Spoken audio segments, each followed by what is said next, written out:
오늘 읽은 시편은 다윗의 시편으로 알려져 있습니다. 이 시편은 예언적 시편으로 다윗이 앞으로 오실 메시아 곧 예수 그리스도를 바라보면서 이렇게 지은 시편이다라고 우리는 볼 수 있는 것입니다.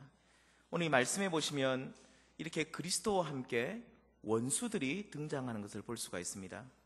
이들은 끊임없이 다윗과 하나님의 백성들을 괴롭히고 있습니다.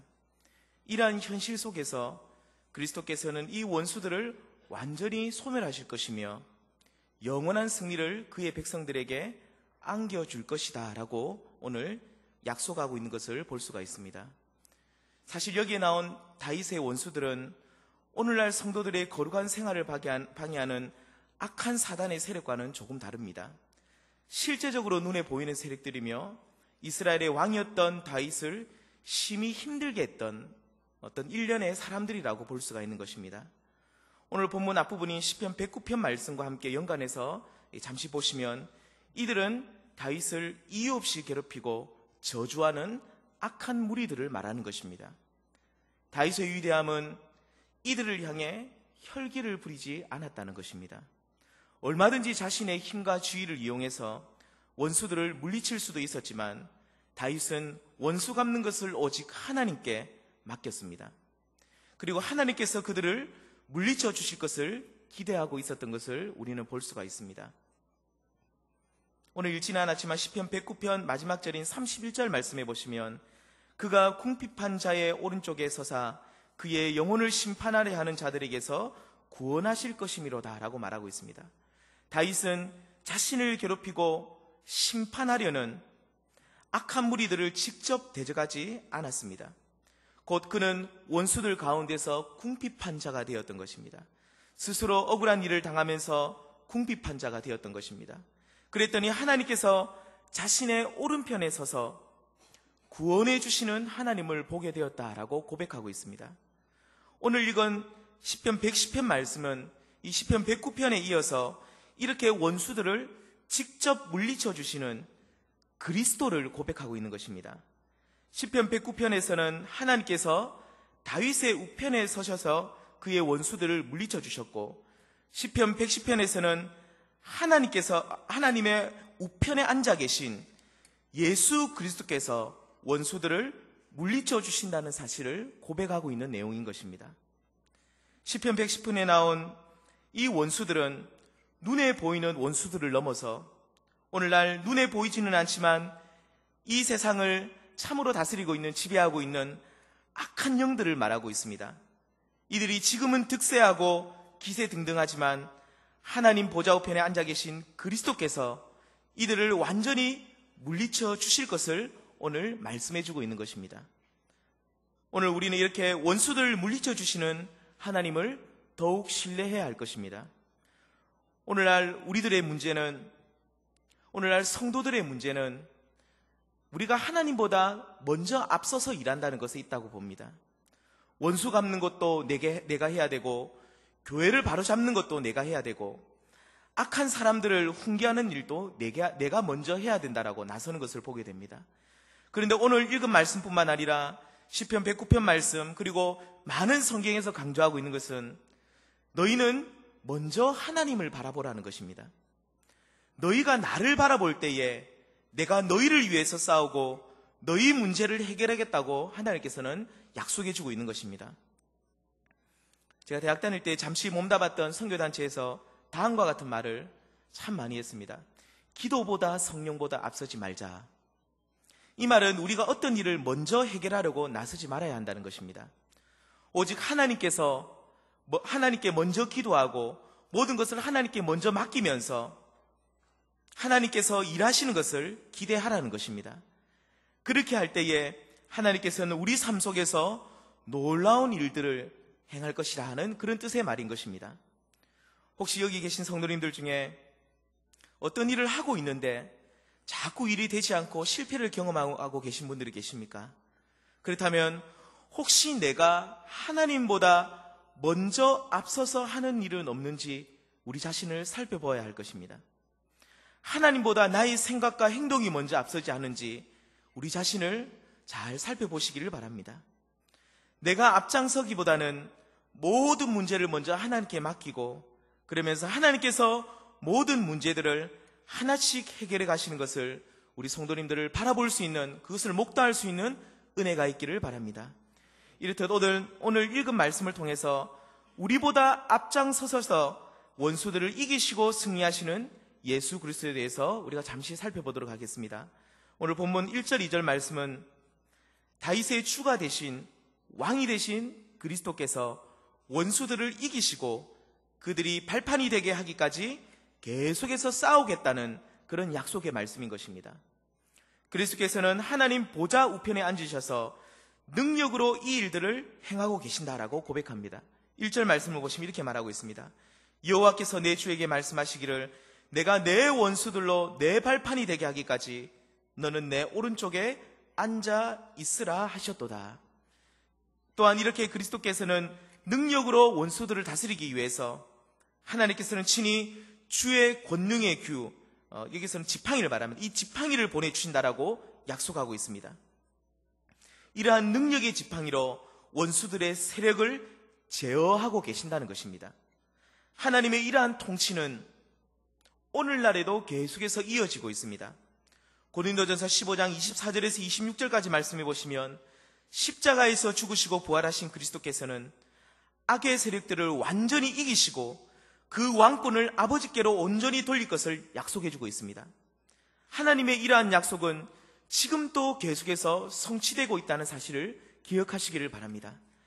비록 이 세상에 악이 관영하고 불의가 세상을 통치하는 것처럼 보여도 하나님의 보좌의 우편에 앉으신 그리스도께서는 친히 원수들을 무찌르시고 통치하시고 승리하고 계신다는 사실을 믿으시기를 바랍니다. 눈에 보이는 전망은 하나님의 나라가 패할 것처럼 보이지만 오늘 이 말씀을 통해서 다시 한번 믿음의 눈으로 이 세상을 바라보면 하나님 보좌 우편에 앉으셔서 통치하고 계신 그리스도께서 결국은 승리할 것임을 오늘 우리에게 가르쳐주고 있는 것입니다. 이 땅의 교회들이 힘이 없어 넘어지고 세상 사람들에게 지탄받는다 할지라도 그리스도께서는 이 땅을 통치하고 계시기에 하나님의 교회는 결국 승리하게 된다는 사실을 믿으시기를 바랍니다. 그리고 1절 2절에서는 이제 왕으로서의 그리스도의 모습을 묘사했다고 한다면 4절부터 7절까지 말씀은 제사장으로서 그리스도의 모습을 그려주면서 그 제사장으로서의 그리스도께서 원수들을 심판하실 것이다 라고 말씀해주고 있습니다. 그리스도는 멜기세덱의 서열을 따라 영원한 대제사장이라고 말합니다. 창세기 14장에 보시면 멜기세덱에 관해 말하기를 살렘 왕이며 지극히 높으신 하나님의 제사장이라고 말합니다. 멜기세덱은 왕이면서도 제사장이었던 것이었습니다. 그런데 중요한 사실은 멜기세덱 이후에 왕이면서도 대제사장이 되신 분은 오직 예수 그리스도 한 분밖에 없다는 것입니다.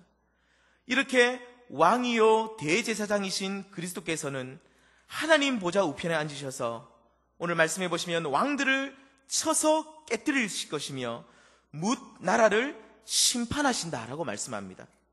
여기에 나타난 그리스도의 이미지는 전사나 위대한 장군의 이미지는 아니지만 왕과 제사장으로 묘사되어 있지만 그리스도께서는 하나님을 대적하는 악한 영들과 이러한 영적인 싸움에서 넉넉히 승리할 것임을 오늘 우리에게 약속해 주고 있는 것입니다. 그는 큰 능력으로 악한 영들과의 이 영적 전쟁에서 반드시 승리할 것임을 오늘 예언해 주고 있는 말씀인 것입니다. 그런데 우리는 이런 말씀을 읽을 때마다 참 절망할 수 있는 것은 그리스도께서 모든 원수들을 다 무찌르시고 그리고 이 땅을 통치하시면서 영원한 승리를 우리에게 주실 것이라고 오늘 약속해 주고 있다면 그러면 우리는 도대체 무엇을 해야 하느냐는 것입니다. 하나님의 이런 주권적인 일하심 앞에 우리는 할 수 있는 것이 전혀 없어 보이는데 도대체 우리는 무엇을 할 수 있냐는 것입니다. 그리스도께서 주시는 영원한 승리가 우리 앞에 있다고 한다면 우리는 오늘 무엇을 하고 또 무엇을 해야만 하느냐는 그런 문제를 우리는 생각해 볼 수 있다는 것입니다. 그런데 오늘 본문 3절 말씀해 보시면 하나님께서는 이러한 거룩한 영적 전쟁에 있어서 우리의 동참을 기다리고 계신다라고 분명히 말씀하고 있습니다. 그것도 우리의 자발적인 헌신을 기다리고 계신다는 것입니다. 오늘 3절 말씀을 보시면 주의 권능의 날에 주의 백성이 거룩한 옷을 입고 즐거이 헌신하니 새벽의 이슬 같은 주의 청년들이 주께 나오는도다. 즐거이 헌신하는 주의 청년들을 기다리고 계신다는 말씀인 것입니다. 하나님께서는 이렇게 즐거이 헌신하는 주의 청년들과 함께 승리의 기쁨을 만끽하시고 그 영광을 함께 나누기를 원하신다는 그런 말씀인 것입니다. 그렇다면 이렇게 즐거이 헌신하는 주의 백성들은 어떤 사람들인지 성경을 통해 잠시 살펴보도록 하겠습니다. 이렇게 하나님과 함께 승리의 기쁨을 맛보는 주의 백성들은 첫 번째로 거룩한 옷을 입어야 한다라고 말씀하고 있습니다. 오늘 3절 말씀을 다시 한번 보시면 주의 권능의 날에 주의 백성이 거룩한 옷을 입고 라고 말하고 있습니다. 여기서 먼저 주의 권능의 날이라는 것은 주께서 진군하시는 날에 주께서 거룩한 영적인 전쟁을 치르고 있는 중에라는 그런 뜻입니다. 이때에 즐거이 헌신함에 나오는 주의 백성들은 거룩한 옷을 입었다라고 말하고 있습니다. 거룩한 옷은 무엇을 말하겠습니까? 그것은 바로 성도들의 거룩한 삶을 말합니다.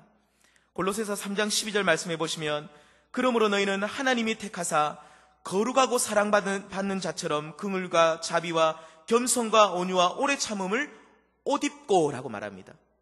이와 같이 거룩한 옷이라는 것은 성도들이 마치 일상생활에서 늘 옷을 입듯이 거룩함을 그 생활 속에서 항상 드러내는 삶을 사는 성도들을 말하는 것입니다.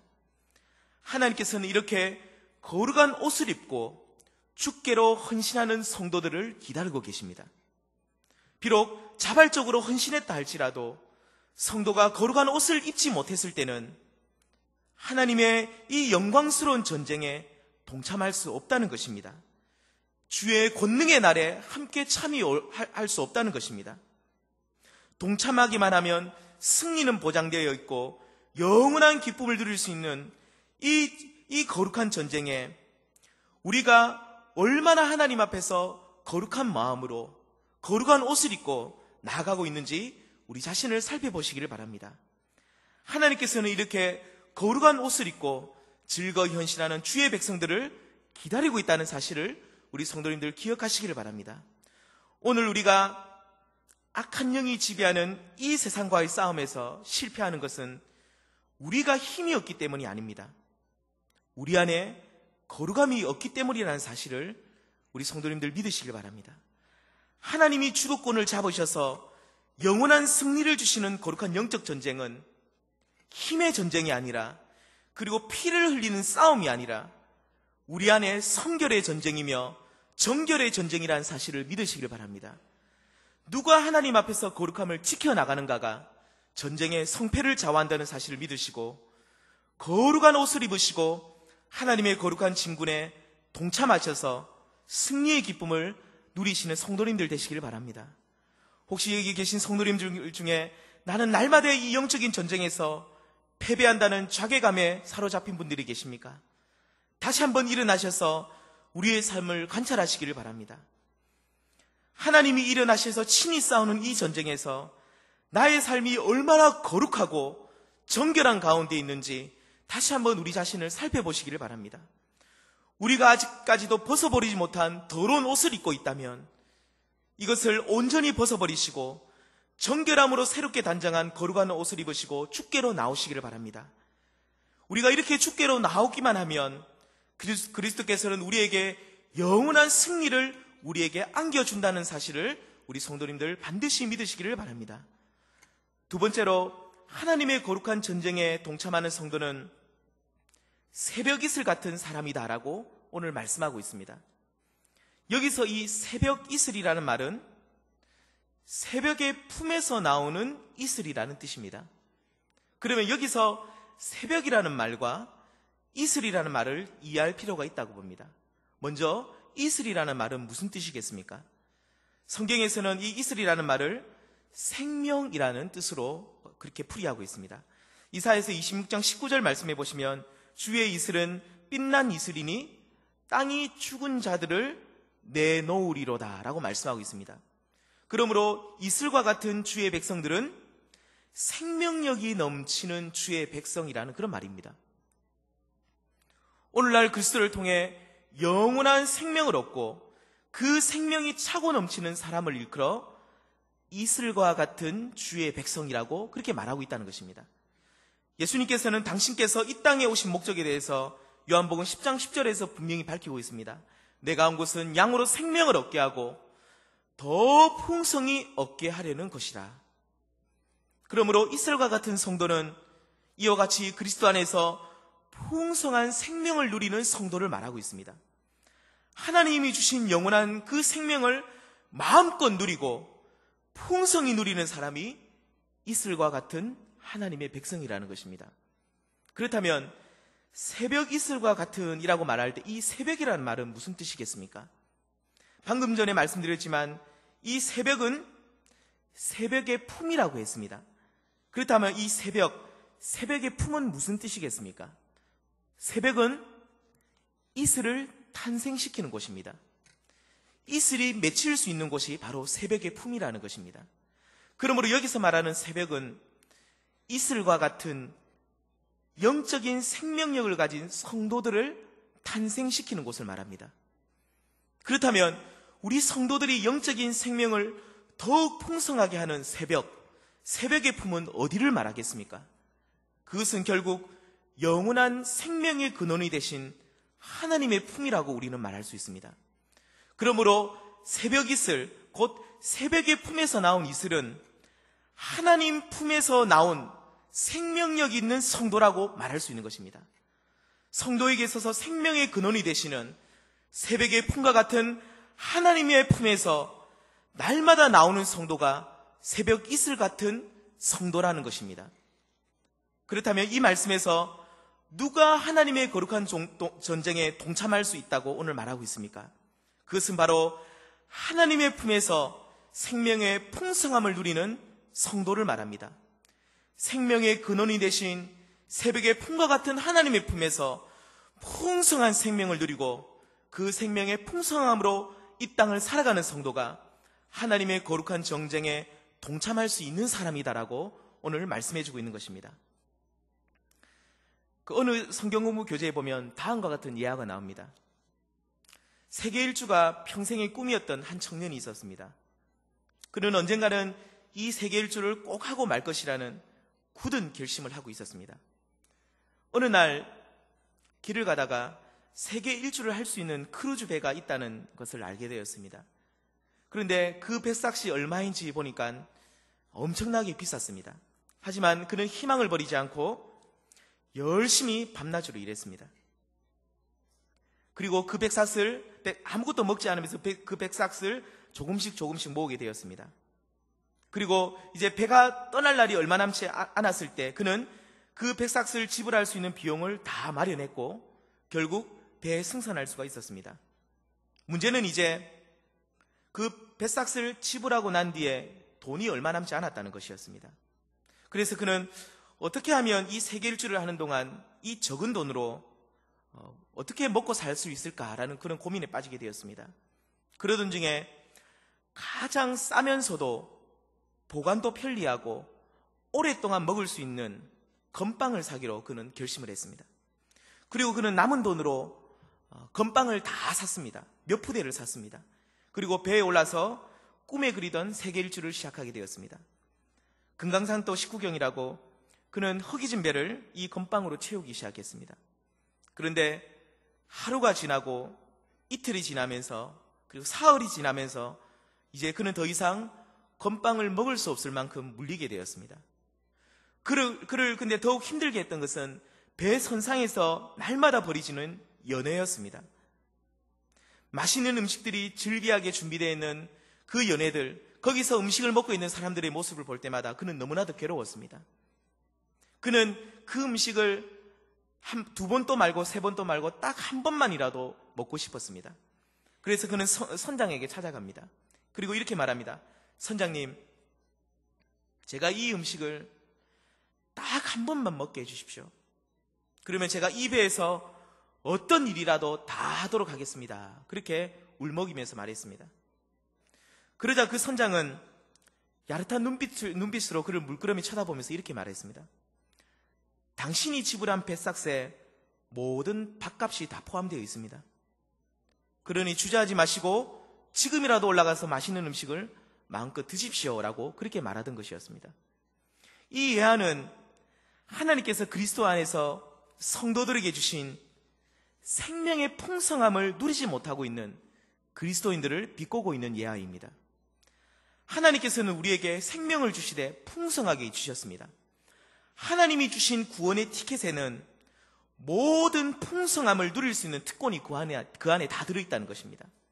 하지만 어떤 성도들은 새벽의 품과 같은 하나님의 품에서 생명의 풍성함을 누리는 성도가 있고, 어떤 성도들은 건빵만 먹는 그리스도인들처럼 구원은 받았지만 그 안에서 어떠한 생명의 풍성함도 누리지 못하는 성도들이 있다는 것입니다. 새벽 이슬과 같이 생명력이 가득한 성도가 있고, 그렇지 않고 시들시들하면서 생명력의 결핍을 보이는 성도가 있다는 것입니다. 오늘 하나님께서는 승리의 진군을 하시면서 우리를 부르고 계십니다. 그렇다면 어떤 이들이 여기에 동참할 수 있습니까? 거룩한 옷을 입고 또한 새벽의 품과 같은 하나님의 품에서 풍성한 생명을 맛보는 성도가 여기에 동참할 수 있다는 것입니다. 건빵만 먹는 성도가 아니라 하나님의 품에서 풍성한 생명을 경험하는 성도가 거룩한 진군에 함께 동참할 수 있다는 것입니다. 사랑하는 성도님들, 하나님께서 그리스도를 통해 구원의 티켓을 우리에게 주셨을 때에는 그 가운데 모든 생명의 풍성함을 누릴 수 있는 특권을 주셨음을 우리 성도님들 믿으시길 바랍니다.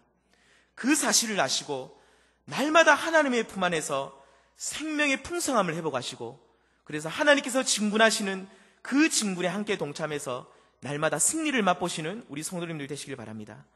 마지막 세 번째는 주의 청년들이 하나님의 거룩한 전쟁에 참여할 수 있다라고 말씀하고 있습니다. 여기서 청년이라는 말은 분명히 나이가 젊다는 뜻은 아닐 것입니다.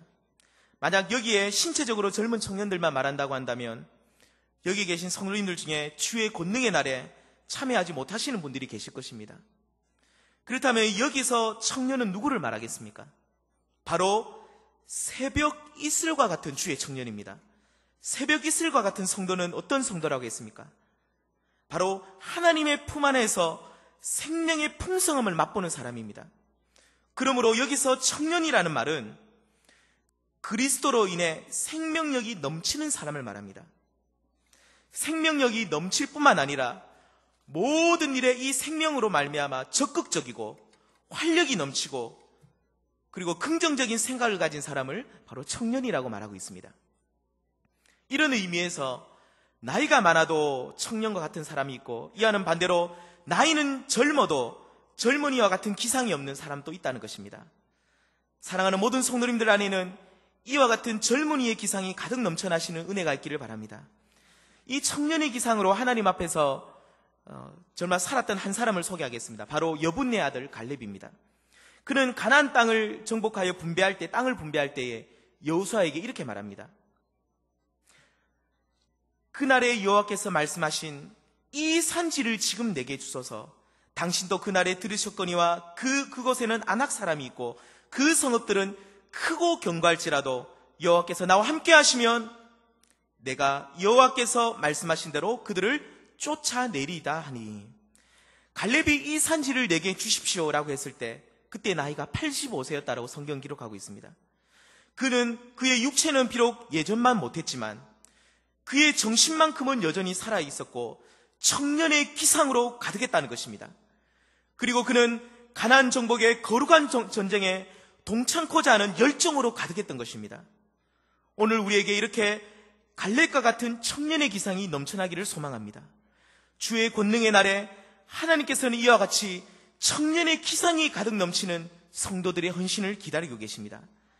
이 산지를 내게 주소서라고 했던 갈렙과 같은 그 청년들을 지금 찾고 계신다는 것입니다. 이들이 하나님의 거룩한 전쟁에 동참해서 하나님과 함께 승리의 기쁨을 맛보는 성도들이 된다는 사실을 기억하시기를 바랍니다. 우리 안에 갈렙과 같은 청년의 기상이 온전히 회복되는 귀한 시간이 되기를 바랍니다. 말씀을 맺도록 하겠습니다. 하나님께서는 지금 또 진군하고 계십니다. 승리의 진군을 하고 계신다는 것입니다. 주를 대적하고 성도들을 괴롭히는 원수들이 발판이 되게 하기까지 계속해서 진군하고 계신 것입니다. 이 전쟁은 이미 이긴 전쟁이고 승리의 기쁨이 보장되어 있는 전쟁입니다. 이 거룩한 전쟁에 하나님께서는 우리를 부르고 계십니다. 자발적인 헌신을 기다리고 있다는 것입니다. 그렇다면 누가 이 전쟁에 동참할 수 있다고 했습니까? 바로 거룩한 옷을 입은 거룩한 성도들이 이 전쟁에 동참할 수 있습니다.